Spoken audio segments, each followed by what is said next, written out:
मेरे जीव के ही जीवन इन पाँव तले पड़ी रहूं। धनी नजर खोलो बातू फलना वालों निर्गुण नेत्र। मेरे जीव के ही जीवन, मेरे जीव के ही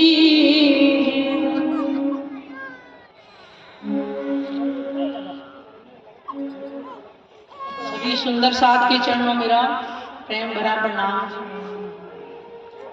इस नंगला में आने का सौभाग्य में प्राप्त हुआ। आप लोगों के हमें दर्शन हुए, बहुत अच्छी बात है। लेकिन यहाँ के गांव के लोगों को मुझे भी लग रहा है कि परमात्मा की अभी चाहत नहीं है, क्योंकि इतनी पुकारने के बाद में भी अभी यहाँ तक अभी नहीं पहुंचे हैं। चलिए उस परमात्मा की मेहर है। वो कहते हैं सब पर मेहर महबूब की, पर पावे करनी माफक। उसने तो सारे संसार में अपनी बरसात कर रखी थी ज्ञान की, लेकिन जो अपना हाथ खोलेगा उसी को प्राप्त। तो अभी जो हमने कीर्तन जो बोला था, सुनो रे सत के बंजारे एक बात कहूं समझाई, या फंदबाजी रची माया की तम सब कोई रया उरझाई।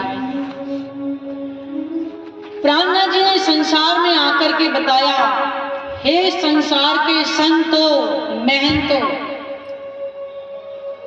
इस बात को समझो जो मैं तुम्हें कहने जा रहा हूं। सुनो रे सत के बंजारे बात तुमसे मैं एक ही बात कहूंगा, या फंदबाजी रची माया की तम सब कोई रया उरझाई। जब से सृष्टि बनी है और जब तक ये समाप्त होगी, इस माया के फन से कोई भी निकल नहीं पाएगा। या फंदबाजी रची माया की, माया का जो फंदा है देखा जाए तो वो हमने स्वयं ही अपने गले में डाल रखा है। आज प्राणनाथ जी ने आकर के ये वाणी हमारे हाथ में दी, तुमने मार्गदर्शन बता दिया कि लाओ प्यार और करो दीदार, लेकिन हमारे अंदर भी चाहती ही नहीं, कहां से दीदार करेंगे। इस माया में इतने मस्त है, ये माया हमको कभी जाने नहीं देगी अपने फन से बाहर। लेकिन प्राणनाथ जी ने आकर के हमें मार्गदर्शन दिया कि तुम मेरे तक कैसे पहुंच सकते हो। माया महाठगनी हम जानी, त्रिगुण फांस लिए कर बोले, बोले मधुरी वाणी। ये हम बहुत छोटे छोटे थे जब सुनते थे, जब हम परमात्मा का ज्ञान भी हमें मिला नहीं था, तब सुनते थे कि माया कितनी ठगनी है।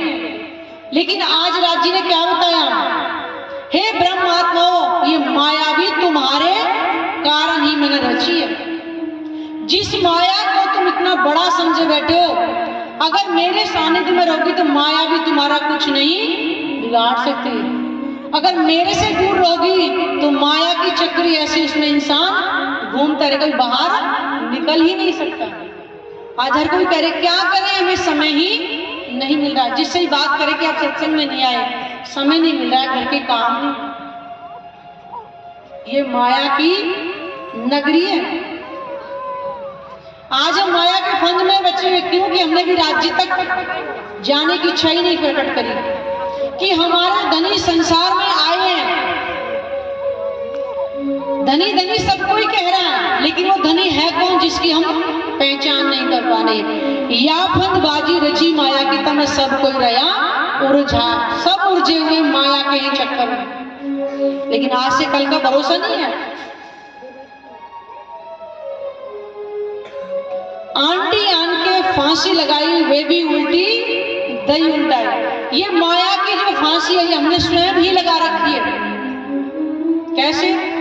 घर परिवार के मोह ममता हमने इतनी पाल रखी है जिसका कोई अंत नहीं है। बंद पर बंद दिए भी, यानी कि हमने एक से गांठ लगा रखी जो हमसे खुल ही नहीं रही। कभी कोई चीज बांध नहीं ना, बार बार रस्सी खुल जाती है, हम उसको अच्छे से गांठ लगाते हैं और 8-10 तक ही खुले ना। वो मोह ममता की जो गांठ है हमने स्वयं नहीं लगा रखी है। सो भी खोली किन्हों न जाए। बड़े बड़े ऋषि मुनि तपस्वी हो गए, जब वो नहीं खोल पाए तो हम ग्रस्त में कैसे खोल पाएंगे। लेकिन हैरान करने वाली बात है कि धनी हमें आकर के ग्रस्त में ही मिले। बड़े बड़े तपस्वी जिनको नहीं खोल पाए क्योंकि वो ज्ञान नहीं उन तक पहुंचा, ज्ञान हमारे तक पहुंचा हुआ है। राज्य की मेहर देखो कि वो बंद पर बंद जो विध विध के जो लगाए हुए थे वो खोलने की कला हमें राज्य ने दे दी है। राज्य ने कहा कि जल में नहाइए, कोरे रहिए, संसार में रहना है लेकिन उसमें लिप्त नहीं रहना है। तो सुंदर साजी आप बताइए कि हम घर के जो कार्य हैं क्या हम तन से करेंगे? तन से तो करेंगे ना, तो दिल से किसके साथ जुड़ना है? राज्य के साथ। आज अभी हम गए थे इस गांव में सबको बुलाने के लिए, सुंदर साजी आइए आपके गांव में ब्रह्म ज्ञान की चर्चा हो रही है। कोई कह रहा है कि हमारे काम अभी हुए नहीं है, कोई कह रहा है हम नहा रहे हैं, कोई कह रहे हमारे पैरों में दर्द है।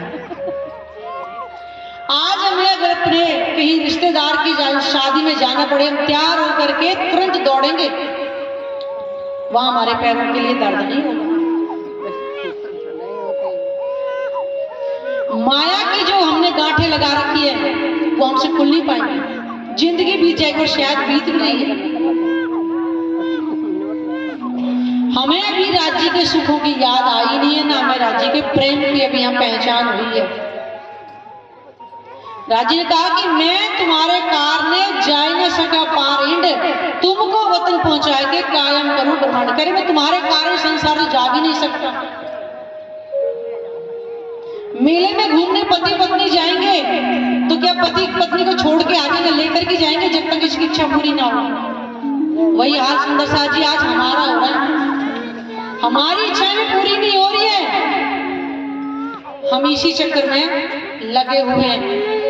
आज हम तन से काम करें, अगर राज्य से लगाव होता तो हम तन से काम थोड़ा समय जल्दी उठ जाते।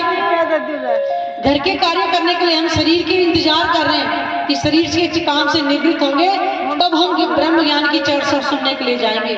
काम जिंदगी में कभी ना खत्म हुए ना कभी होंगे। जिंदगी में फुर्सत कभी, जिंदगी में फुर्सत न हुई न है न होगी। जिंदगी में फुर्सत न हुई न है न होगी, ना कभी हुई और ना कभी होने वाली है। अगर आज इस कड़वे सत्य को अगर हम जान जाएंगे तो परमात्मा हमसे कभी दूर नहीं। उन्होंने कहा एक श्वास की नली, शहरक की नली से भी मैं दूर नहीं। दूर तो हमने कर रखा है। राज्य करे कि पर्दा तू ही करत है अंतर नाड़े दूर। पर्दा तो तुमने मुझसे कर रखा है, मैंने तुम्हें कोई पर्दा नहीं किया। उन्होंने तो अपना वाणी के रूप में अपना दिल का खजाना खोल के हमें दे दिया, लेकिन क्या करें, भाग्य हमें संसार में।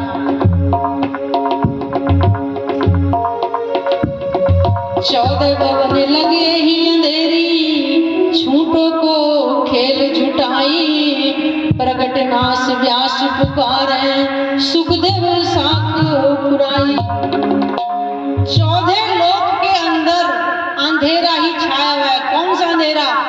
अज्ञानता का अंधेरा। झूठे को खेल जुटाई। ये झूठा जो खेल है, ये झूठों को भी झूठ सच्चा ही लग रहा है। आज घर परिवार क्या है, ये सब सगे संबंधी तो सच्चे लग रहे हैं, जिनसे हमारा अखंड नाता है और उसको हम बार बार भूले, वो बार बार याद दिलवा रहे हैं और हम उनसे बार बार भूले जा रहे हैं। प्रगट व्यास नास पुकारे, व्यास जी ने भी आकर के उस परमात्मा की, आपने सुखदेव मुनि ने बताया ना भागवत पुराण के अंदर परमात्मा की पहचान लिखी है कि परमात्मा आएंगे कल में 2 तनों से लीला कर। उन्होंने भी बहुत से ग्रंथों के अंदर अपनी भविष्यवाणी में साख दिलवाई थी, लेकिन कहाँ विचार कर रहे हैं हम लोग। सुखदेव मुनि ने भी भागवत पुराण, भागवत पुराण के अंदर 12वां स्कंद 2रा अध्याय में लिखा है कि 37-38 श्लोक में देवापी और मरु दोनों जीव कलाप ग्राम में साधना रत हैं और कलयुग में परमात्मा इन 2 तनों के अंदर आकर के अपनी लीला करेंगे। भागवतकार करते हैं, बताइए किसने सुना है? सुखदेव मुनि ने भागवत पुराण के अंदर वर्णन किया हुआ। क्या जान पा रहे हैं हम आज भी वो परमात्मा कौन है, कहाँ रहता है? कलयुग में आने के लिए कितनी भविष्यवाणियों में उन्होंने अपनी पहचान लिखवा दी थी, नहीं जान पा रहे, क्योंकि आज हमें ये संसार मीठा लगा है। झूठा लगेगा मीठा, झूठा कुटुंब परिवार, दिन रात झूठ की चर्चा होगी, वही हमें मीठी लगेगी। आज तक झूठ का ही सब पसारा है, उसमें हम भी आकर के मिल गए। लेकिन राज्य हमारा मार्गदर्शन इस वाणी के माध्यम से हमें पहचान कराने के ब्रह्म आत्माओं तीन संसार की नए तुम संसार में केवल दृष्टा होकर के खेल देखने के लिए आई। जैसे शेर का बच्चा होता है, भेड़ों के बीच में जाकर के मिल गया, वो भी अपने आप को भेड़ ही समझने लगा। वही हाल आज हमारा हो रहा। राजी ने कहा था पहले कि हे ब्रह्मात्माओं, जिस संसार में तुम जा रही हो वहां तुम्हें मुझे भी कोई नहीं जानता। आ सकते हैं जिस संसार में राजी हमें लेकर के आए, क्या उन्हें कोई जान पा रहा है? ग्रंथों में पहले लिखवा दिया एक को ब्रह्म द्वितीय नास्ति, परमात्मा केवल एक है, 2 नहीं 3 नहीं 4 नहीं, एक केवल कह रहे हैं। और मान हम किसको रहे हैं? फिर किसको मान रहे हैं? एक को छोड़ करके बाकी सबको मान रहे हैं। तभी तो कहा ना 14 भवन लग यही अंधेरी, इस 14 लोग के अंदर अज्ञानता का अंधेरा ही अंधेरा है। सत्य उत्तरेता द्वापर सब ग्रंथों में परमात्मा ने अपनी पहचान लिखवा दी थी। पढ़ रहे हैं लेकिन क्या जान पा रहे हैं? नहीं जान पा रहे। लोक लाज मर्यादा छोड़ी तब ज्ञान की पदवी पाई, एक आग जो छोटी बुझाई त्यों दूजी मोटी लगाई। आज सारा संसार किसमें? लोक लाज में ही फंसा हुआ है कि हमारी मान बढ़ाई, हमारी मान बढ़ाई, उसी में ही लगा हुआ। तब ज्ञान की पदवी पाई कब पाएंगे? जब हम अपने अहंकार को समाप्त कर देंगे, वरना ज्ञान हमारे अंदर जा ही नहीं सकता अगर अहंकार जब तक हमारे अंदर। जिस पेड़ पर फल लगे होते हैं वो झुकता है। आपने कभी देखा है जिस पेड़ में पत्ते जिनकी जड़ सूख जाती है, कभी देखा है झुकता हुआ? वो खड़ा ही रहता है। और जिस पर फल लगते हैं वो पेड़ हमेशा नीचे रहता है। इसलिए जिसने अपने अहंकार को समाप्त कर दिया वही इस ज्ञान के माध्यम से परमात्मा तक पहुंच सकता है। नहीं तो अहंकार के कारण इसी आवागमन से कभी मुक्ति नहीं मिल सकती है। एक आग जो छोटी बुझाई, हम मान मर्यादा की संसार की छोड़ दी, हमने वस्त्र भी हमने योगी वाले पहन लिए और जाकर के कहां तक करें? वनों में। अगर हमारे अंदर मोह ममता अगर नहीं छूटी तो भी कोई लाभ नहीं है। वही कह रहे कि एक आग जो छोड़, हमने घर गृहस्थ को छोड़ दिया और वनों में जाकर तपस्या कर ले, लेकिन ईर्ष्या देश हमारे अंदर से तब भी नहीं गया तो दूजी मोटी लगा, मैं तो और मोटी लगा रही ईर्ष्या देश। कम से कम घर गृहस्थ में रहते, घर गृहस्थ का पालन करते, थोड़ा समय निकाल के उस परमात्मा का ध्यान करते तो शायद जल्दी परमात्मा तक हम पहुंच सकते। तो प्राणनाथ जी बता रहे कि हम छोटी आग को छोड़ करके और हम और मोटी लगा लेते हैं, इसलिए अहंकार को समाप्त करना पड़ेगा। बड़ा अधिकारी, बड़ा मैं, बड़ा धनवान, यहाँ कोई नहीं। परमात्मा को कौन पा सकता है? जो कहेगा मैं कुछ भी नहीं हूं। वैसे तो कह रहे हैं वो आरती में बोलते हैं ना, ओम जैसे कृष्ण तन मन धन सब तेरा कह रहे हैं, लेकिन सब कुछ मेरा। दिल से कहा जाए कि सब कुछ तेरा तो है, जिभ्या से कह दिया उसका कोई लाभ नहीं है। तो इसे प्राणनाथ जी बता रहे कि हमें गृहस्थ में रह करके ही उस परमात्मा को पाने, गृहस्थ छोड़ करके कहीं नहीं जाना। लेकिन रहना कैसे? जैसे कीचड़ में कमल का फूल। हम तन से ठीक है, हमारे घर में बच्चे हैं, बच्चों को हमें पढ़ाना है, लिखाना है, कल को उनकी ब्याह शादी भी करनी है, लेकिन हमें इच्छाएं पैदा नहीं करनी है। जो कुछ है धनी करवा रहे हैं, जो भी करेंगे धनी करेंगे, हमें समर्पण करा करेंगे। हम मैं का बोझ उठा कर मैं कर रहा हूं, मैं कर रही हूं, नहीं करेंगे। हम कुछ भी नहीं कर सकते, इसलिए हमें अहंकार को त्यागना पड़ेगा। वाणी में लिखा ना कि अहंकार को जब आओ तो जूते की नोक पे उतार करके आओ। जब सत्संग में जा रहे हो, मैं नहीं, केवल तू। परमधाम में वाणी लिखा है ना कि जब पशु पक्षी बोलते हैं, जब राजी श्यामा जी और सखियां की सवारी जाते हैं, पिया पिया तू ही तू ही, तो वैसे ही संसार में हमें करना है, केवल तू ही तू, मैं तो हूं ही नहीं। जब ये तन ही मिट जाएगा तो मैं कहां से खड़ी हो गई, कहां से हो गई? ये मिट्टी का तन तो समाप्त जाना है, इसलिए इसको अहंकार नहीं करना। कोट सेवक करो, नाम निकालो, इष्ट चलाओ बढ़ाई, सेवा कराओ सतगुरु कहलाओ, पर अलख न देवे दिखाई।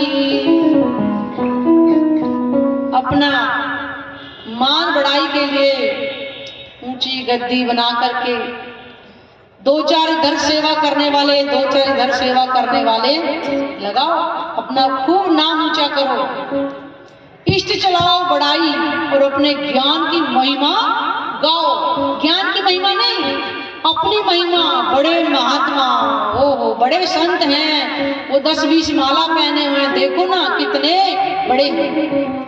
प्राणनाथ जी कह रहे हैं सेवा कराओ सदगुरु कहलाओ, पर अलग ना दे दिखाई। अगर यहाँ की मान मर्यादा में लगे रहे, वो परमात्मा तक तो पहुंच ही नहीं सकता। इष्ट चलाओ, जो मर्जी कर लो, पर अलग ना दे दिखाई। वो अलग अगोचर परमात्मा किसी को प्राप्त नहीं हो सकता, क्योंकि हम किसकी बढ़ाई में लग रहे हैं? तनों की में। अनंत श्री 108 श्री, वो महात्मा 108 श्री, तो परमात्मा से बड़ा तो कोई आज तक वही नहीं। उनकी महिमा छोड़ करके हम अपनी महिमा गाने लगते हैं। करे सेवा कराओ, खूब माल मदी खाओ, खूब चरणों में प्रणाम करवाओ, और अपने आप को बहुत बड़े सतगुरु कहलाओ, पर अलग ना दे दिखाई। वो परमात्मा मिलना तो दूर, उसकी सुगंध भी नहीं मिलेगी। प्राणनाथ जी हमारा एक एक मार्गदर्शन संसार में आकर के इस ब्रह्मवाणी के माध्यम से हमें आज करा रहे हैं। अब छोड़ो रे मान गुमान ज्ञान को, यही खाड़ बड़ी है भाई, एक डारी जो दूजी भी डारो, जलाए दो चतुराई। प्राणनाथ जी कह रहे हैं हे संतो महंतो, ये जो तुम लोगों ने अभिमान जो पाल रखा है ना, मान का, मैं बड़ा ज्ञानी, मैं बड़ा तपस्वी, करे इसको अब छोड़ दो। यही खाड़ बड़ी भाई, ये मान की जो खाड़ी है ना, बहुत ही नीचे लेकर के हमें चली जाएगी। क्यों? कि पूरा जीवन केवल हम अपनी महिमा में ही गंवाई देते हैं, ना स्वयं परमात्मा की पहचान करनी और ना किसी को करानी है, केवल तन तक ही रह जाते हैं। तो ये मान को माने था। इस संसार में आए, इसको बनाने वाला कौन है, इसको हुक्म करने वाला कौन है, जो हमारी सांस आ रही है उसको चलाने वाला कौन है, उसकी तो पहचान नहीं। एक डारी जो दूसरे प्राणनाथ जी कह रहे मान अभिमान कि उसको छोड़ करके, और हम क्या लगा रहे हैं? चराय देव चतुराई करें कि मान सम्मान प्रतिष्ठा की जो हमने जो आग जो जलाई थी इसे अब बंद कर दो, इस चतुराई को बंद कर दो। एक परमात्मा ने कलयुग में आने के लिए अनेक धर्म ग्रंथों में अपनी महिमा लिखवा दी। कहीं सुना नहीं आपने पार्वन का ज्ञान?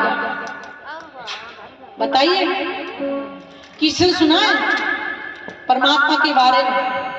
इतने अनेक पंथ पेड़े इस संसार में चल रहे हैं। कहता तो है कि परमात्मा एक है, लेकिन वो परमात्मा उसके धाम की, उसके स्वरूप की कहते निराकार है परमात्मा। क्यों? किसी ने परमात्मा के बारे में बताया, इसलिए कह दिया निराकार। आज बताइए कि परमात्मा न निराकार है न साकार है, इन दोनों से परे उसका शुद्ध स्वरूप है, जिसका वर्णन इस संसार में आज तक किसी ऋषि मुनि ने किया नहीं। तप कर रहे हैं, हिमालय पर्वत की गुफाओं में साधना कर रहे हैं परमात्मा को पाने के लिए, लेकिन मार्गदर्शन करने वाला कोई नहीं, क्योंकि उन तक ये ज्ञान पहुंचा ही नहीं। तब तो संसार में बहुत कर रहे हैं। हिमालय पर्वत गुफा में आप जाओगे, लंबी लंबी गाड़ियां, ये नखून इतने बढ़ गए उनके एक परमात्मा को पाने के लिए। आज घर में बैठे हमारे पास वाणी आई है, उस परमात्मा के स्वरूप की पहचान आज यहाँ है, जिसको निराकार कहे थक रहे थे संसार वाले। तो कह रहे हैं कि डरी है, कह रहे मान प्रतिष्ठा की ये जो आपने बढ़ाई लगाई इसको जला दो चतुराई, जो बुद्धि आपने इसमें लगा रखी उसको समाप्त कर दो। सत चाहो सो सवदा चीनो, सो आपना देवे दिखाई, जिन पाया तिन माहे समाया, राखत जोर छिपाई। अगर सत्य को चाहना है तो जो सत्य शब्द ये आए हुए हैं ना, शब्द है जागृत जगह में तत्खिल, ये प्राणनाथ जी के मुख से निकले हुए शब्द हैं। महामती जी कह रही है कि अगर परमात्मा को प्राप्त करना है तो ये सत्य के जो शब्द हैं इनको पहचानो, चीनो यानी कि पहचानो। सो आप ना देवे दिखाई, परमात्मा हमको हमारे धाम हृदय के अंदर ही दिखाई देंगे। परमात्मा ने कहा ऊपर तले अरस न कैया, अरस कैया मोमिन कलू। परमात्मा ऊपर नीचे दाएं बाएं दसों दिशाओं में, वो कहाँ है? अपनी आत्माओं के धाम हृदय में है। और धाम हृदय में कब दिखाई देंगे? जब ज्ञान से उनकी पहचान हमें हो जाएगी, उनसे हमें पहचान करके उनसे हमें जब प्रेम हो जाएगा, जब प्रेम हो जाएगा तब मेरे दिल में तड़प उठेगी, हे मेरे धाम धनी आप कहाँ हो? जब पहचान होगी दिल में तड़प उठेगी, तब पहचान वो देंगे, तब जागृत बुद्धि देंगे, हमारे ताले खुलेंगे जागृत बुद्धि से, तब हमें धनी की पहचान होगी। धनी की पहचान होगी, वाणी मंथन करेंगे, उनके स्वरूप की जब हमें पहचान होगी, उस स्वरूप को अपने धाम हृदय में बसाएंगे। धाम हृदय में कैसे बसाएंगे? घर परिवार में नाचने गाकर नहीं, एकांत में बैठ करके। जब हमारा कोई प्रिय होता है, हमें उसकी याद आती है, उसकी याद में हमारे आंसू आते हैं, तो नाचने गाने में आते हैं, एकांत में याद आती है। वो हमारे धाम में विराजमान तो हैं, लेकिन हमें पहचान नहीं होती। उन्होंने साफ कर दिया मुझे कहीं ढूंढने की आवश्यकता, अपने धाम हृदय में ही मुझे देखना है। तो धाम हृदय में देखने के लिए हमारा एकांत का समय चाहिए। जिन पाया तिन माहे समाया, जिन्होंने उनको पहचान लिया अपने अंदर ही उन्होंने पा लिया है, कहीं बाहर नहीं। राखत जोर छिपाई, वो कहाँ रखते हैं? अपने हृदय में छुपा करके रखते हैं। पति पत्नी का प्रेम होता है तो पड़ोस में बता के आते हैं क्या? नहीं ना, अपने अंदर ही तो रखते हैं। वो हमारे अखंड धाम के प्रीतम है, वो परम धाम के जुग जो सुख हमें वहां देते थे, उनको हमें याद करके अपने धाम हृदय में एकांत में बैठ करके तो याद करना। उन 25 पक्षों के अंदर मैं अपने धनी के साथ सुखपाल में बैठ करके कैसे जाती थी, जमुना तट पे हम कैसे लीला करते थे, उन सुखों को कहाँ याद करेंगे, एकांत में बैठ करके तो याद करेंगे। वही कह रहे जिन पाया तिन माया, जिन्होंने प्राप्त कर लिया यही प्राणनाथ जी के साथ, जिन सुंदर साथ ने अपने घर बार को छोड़ा पन्ना जी में पहुंचे थे, साक्षात परम धाम के दर्शन इसी तन के अंदर इसी धरती पर होते थे। ये वो ज्ञान है जो संसार में आज तक किसी को नहीं मिला और वो आज हमें मिला हुआ। हम कहाँ जा रहे हैं, कभी हमने अपनी मंजिल को देखा है, कहाँ पहुंचेंगे।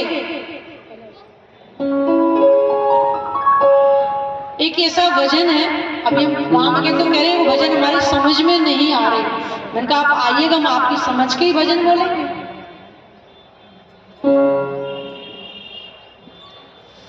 ये हमारे मनुष्य तन के लिए राम जी बता रहे हैं हमें कि मनुष्य तन को समझो तो सही, तुम कौन हो और मनुष्य तन के द्वारा परमात्मा को कैसे पाएं।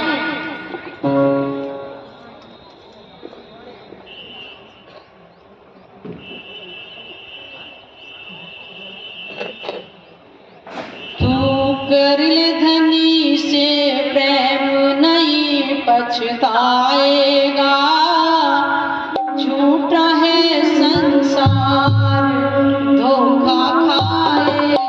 तू कर ले धनी से प्रेम नहीं पछताएगा,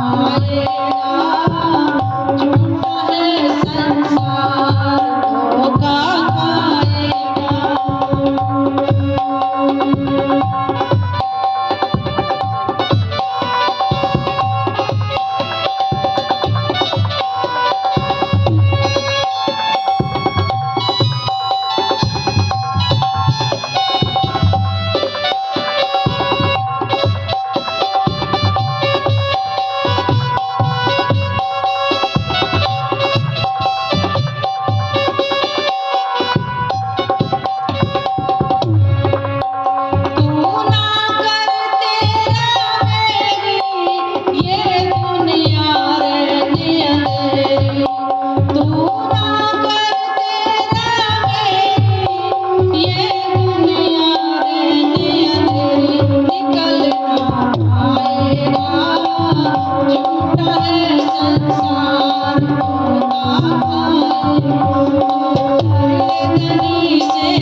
जग में भी नाम कमाया पार ना जाएगा।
हमें क्या बताया, तू कर ले धनी से प्रेम, नहीं तो पछताएगा।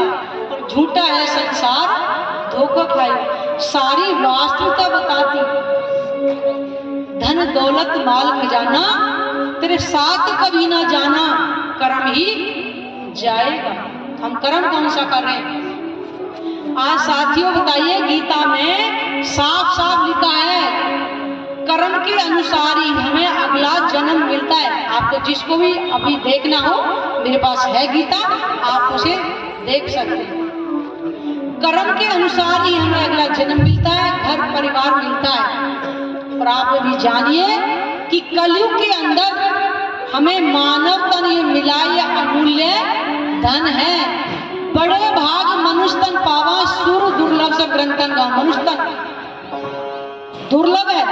गीता में साफ लिखा है, जैसा कर्म करेंगे अगला जन्म वैसा ही मिलेगा। तो कलयुग में तो आज कोई ना कोई गलती हो ही जाती है। हम चाहें कि मानव तन दोबारा मिल जाए, असंभव है मनुष्य तन दोबारा मिलना।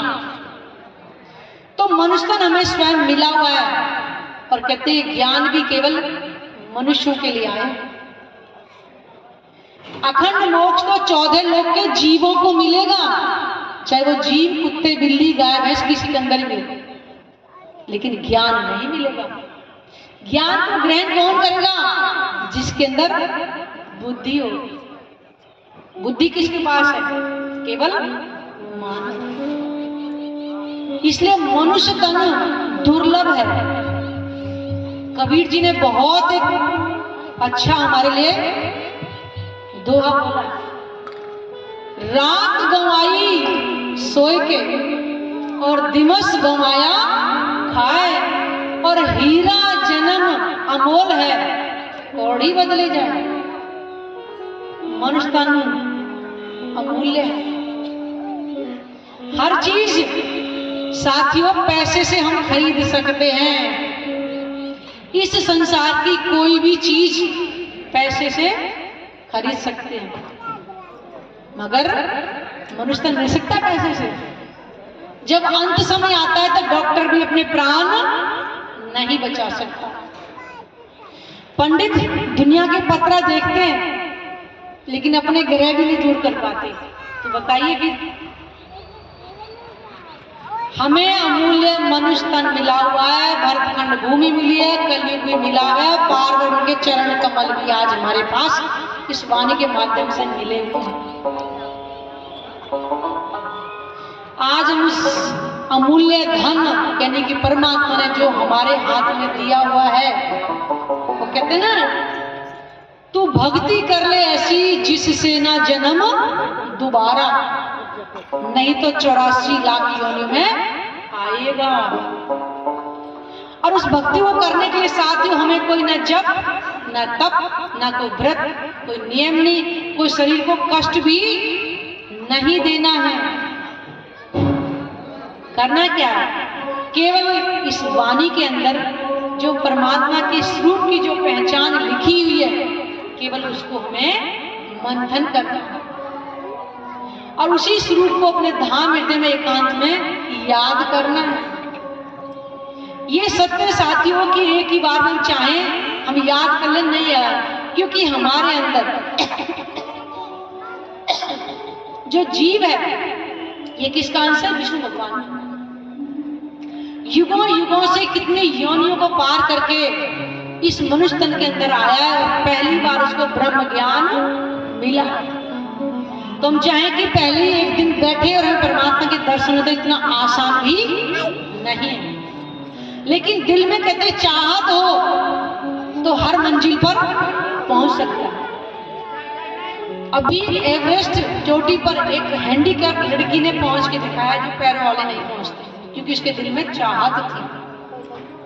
अगर आज हमारे दिल में भी चाहत हो कि नहीं उस परमात्मा को मुझे आज प्राप्त करना है, तो मिलेगा अवश्य, क्योंकि परमात्मा को शरीर से नहीं पाना, दिल से पाना। दिल में चाहत है तो शरीर के दुख दर्द नाते रिश्ते भी सब सम हो जाते हैं। और उसके लिए 24 घंटे हम कहते हैं कि हमारे पास समय नहीं है। साथियों अगर आज आज ही यहाँ बैठे बैठे मानो मेरा ही तन छूट जाए तो क्या घर परिवार चलेगा नहीं क्या? सब चलेगा, किसी के बिना संसार रुकता नहीं है। तो अपनी अहमियत इतना ना दिखाएं कि हमारे बिना काम नहीं होगा। आज प्राणनाथ जी ने इस वाणी को देख करके कहते कि अखंड खजाना कि हम 84 लाख योनियों से मुक्त होकर के परमात्मा के धाम को प्राप्त कर सकते, जहां से गीता में लिखा है कि वो मेरा दिव्यपुर धाम जहां से लौट कर नहीं आने पड़े। तो साथियों, गीता भी परमात्मा के हुक्म से ही अवतरित हुई थी, ये जानना। भले ही कृष्ण भगवान के माध्यम से थी, लेकिन हुक्म के द्वारा परमात्मा के हुक्म से अवतरित हो रही थी। जब पूरा महाभारत हो गया था ना, तो अर्जुन ने पूछा था कि मुझे उस ज्ञान को माधव दोबारा सुना दो। तो उन्होंने क्या कहा था कि हे अर्जुन, तुझे याद नहीं है लेकिन मुझे याद है, तेरे मेरे लाखों जन्म पहले हो चुके हैं। वो कहने वाला कोई और ही था, वो दिव्यपुर धाम, क्योंकि परमात्मा ने हुक्म वेद गते में लाखों लिखे निशान, परमात्मा ने हर ग्रंथ में अपनी पहचान लिखवा रखी। वो दिव्यपुर धाम जहाँ परमात्मा रहता है, अगर हम उसका ध्यान करेंगे, उसके स्वरूप को अपने धाम हृदय बसाएंगे, तो हम इस 84 लाख योनि में नहीं आएंगे कभी। ये वो ज्ञान है जो जीव के जन्म जन्मांतर के संस्कार को समाप्त करके अखंड मोक्ष प्रदान करेगा, क्योंकि ये स्वयं परमात्मा प्राणनाथ जी का रूप लेकर संसार में जब आए, हम हर हिंदू धर्म के अंदर हर घर में बोलते हैं ओम जय जगदीश हरे, फिर बोलते हैं तुम पूरन परमात्मा तुम अंतर्यामी, बोलते ना। और फिर एक और लाइन आती है, तुम हो एक अगोचर सबके प्राणपति। बताइए, बोल तो रहे हैं तुम ही अंतर्यामी हो, तुम ही पूर्ण हो, तुम ही परमात्मा, फिर हम कर क्या रहे हैं? और फिर हम कह रहे हैं कि हम आत्मा हैं। मुझे बताइए, कोई भी पति अपने पति को छोड़ करके क्या पड़ोसियों के साथ जाएगी क्या? बताओ ना, कड़वा सत्य है, वैसे बोलना नहीं चाहिए, लेकिन बताइए, हम आत्मा का भाव तो ले रहे हैं और परमात्मा को छोड़ कर हम कहाँ जा रहे हैं? हम पीपल में जाके जल चढ़ा रहे हैं। सत्य है कि नहीं? तो परमात्मा अपना ज्ञान स्वरूप लेकर के, और ये ज्ञान किसी एक के लिए नहीं, किसी एक वर्ण के लिए, चारों वर्ण के लिए आया है, 14 लोक के लिए आया है ज्ञान। अखंड मोक्ष पूरे संसार को इसी के द्वारा मिलेगा। अगर आज हमें ये ज्ञान नहीं मिला, किसी और योनि में अगर चले गए तो ज्ञान नहीं मिलेगा साथियों, याद, क्योंकि और योनि में ज्ञान नहीं मिलेगा। फिर याद इंतजार करें, 84 लाख योनियां पार करके दोबारा मानव तन मिलेगा और फिर परमात्मा को प्राप्त कर लेंगे। तो कलयुग का इतना समय भी नहीं। कलयुग की आयु थी कितनी? 4,32,000 वर्ष की आयु थी, लेकिन इसकी आयु समाप्त कैसे होगी? ग्रहण लगकर। एक ही ग्रहण लगने से एक बार में 125 वर्ष आयु कम हो जाती है। कई बार तो सूर्य और चंद्र ग्रहण इकट्ठा लग जाते 15 दिन, तो कितनी 250 वर्ष आयु कम। कहते हैं जब ग्रहण पड़े 3412 तब कलयुग का वह निर्वारा। जब कलयुग के अंदर 3412 ग्रहण लगे, आयु समाप्त हो चुकी थी। तो परमात्मा ने ब्रह्मांड को थोड़ा भी खींच के रखा हुआ है कि ब्रह्मात्मा संसार में आइए, जन्म मरण लड़ाई झगड़े का खेल देख लें, क्योंकि ब्रिज के अंदर खेल नहीं देखा था। 4,32,000 में 3412 को गुना करो 125 से, और जो निकले 4,32,000 में से माइनस कर दो तो 5500 वर्ष बचते हैं। कबीर जी ने बताया, जब बीतेगा 5,000 पांचा तब ये शब्द होएगा साचा। जब कलयुग के 5500 वर्ष व्यतीत होंगे जब सबको परमात्मा साचा जो आया हुआ है उसकी पहचान होनी शुरू होगी। तो साथियों इस ज्ञान को आए हुए तो कितना बरस हो गए? सतगुरु महाराज कब आए थे? विक्रम संवत 1638 के अंदर, लगभग 400 वर्ष हो गए।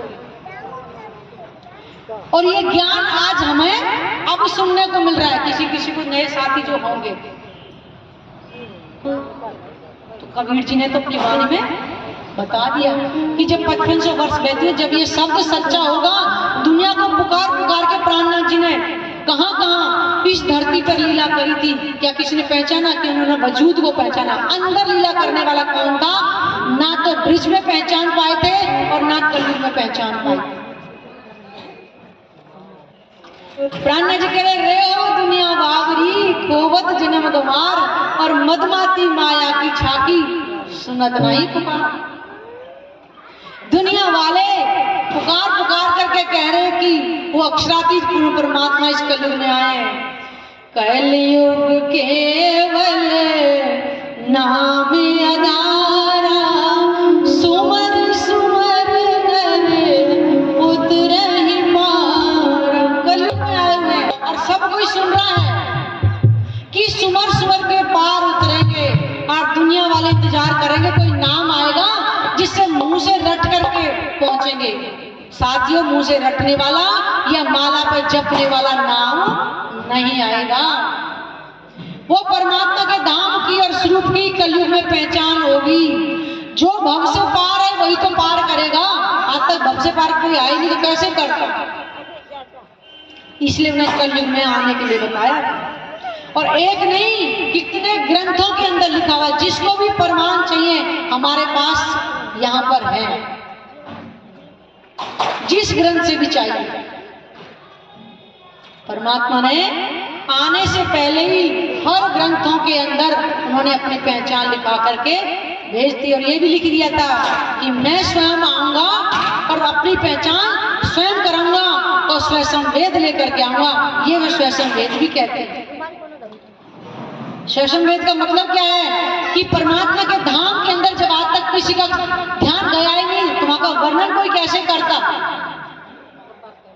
तो उन्होंने लिखा था कि मैं स्वयं आऊंगा, पंचम वेद लेकर के आऊंगा। ये है वो स्वयं वेद।